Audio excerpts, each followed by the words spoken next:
మీరు చెప్పండి విజయ్ గారు. నాకు ఈ సినిమాయే ఒక జర్నీ నిజంగా చెప్పాలంటే. In very positive. అంటే అందరం జోకింగ్గా మాట్లాడుకుంటాము, 1.5 years షూట్ చేసాము అది ఇది అని. బట్ వెరీ రేర్లీ మనకి ఇలాంటి సబ్జెక్ట్స్ దొరుకుతాయి. ఒక కొన్ని రియల్ ఇన్సిడెంట్స్ బేస్ చేసుకొని ఇన్స్పైర్ అయ్యి హ్యూమానిటీ మీద కొన్ని సబ్జెక్ట్స్. అంటే నాకు లవ్ స్టోరీస్ అంటే బాగా ఇష్టం.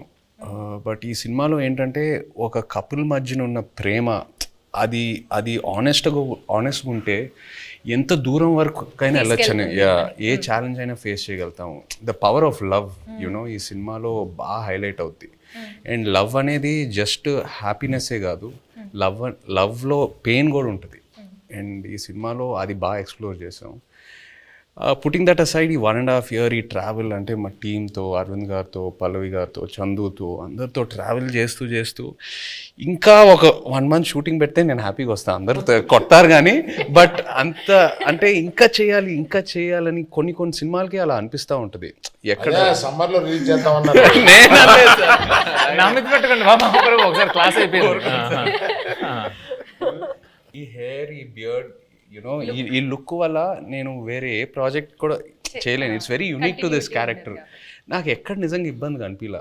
అంటే ఇవాళ వెళ్ళి షేవ్ చేసేద్దాం అబ్బా, ఇవాళ హెయిర్ కట్ చేసేద్దాం అబ్బా, చిరాకు వస్తుంది, అట్లా ఎక్కడ అనిపించలా. ఇంకా అరవింద్ గారు ఇంకా చేద్దామంటే okay let's do it, Chandu ఏదైనా బెటర్మెంట్ చేద్దాం అంటే let's do it. So that's just a sign saying that బాగా కనెక్ట్ అయ్యి ఎంతో ప్రేమించి ఎంతో ఆనెస్ట్గా ఈ జర్నీ జరిగిందని. So yeah, I think it'll be very memorable for me. Yeah, the movie itself is very Chaitanya గురించి మాట్లాడాలి. నేను I told you this already. నేను తనకి కూడా చెప్పాను, నాకు లవ్ స్టోరీలో చేసిన చైతన్య గారు అండ్ ఇక్కడ మన తండ్రిలో చేస్తున్నప్పుడు చాలా డిఫరెన్సెస్ కనిపిస్తుంది.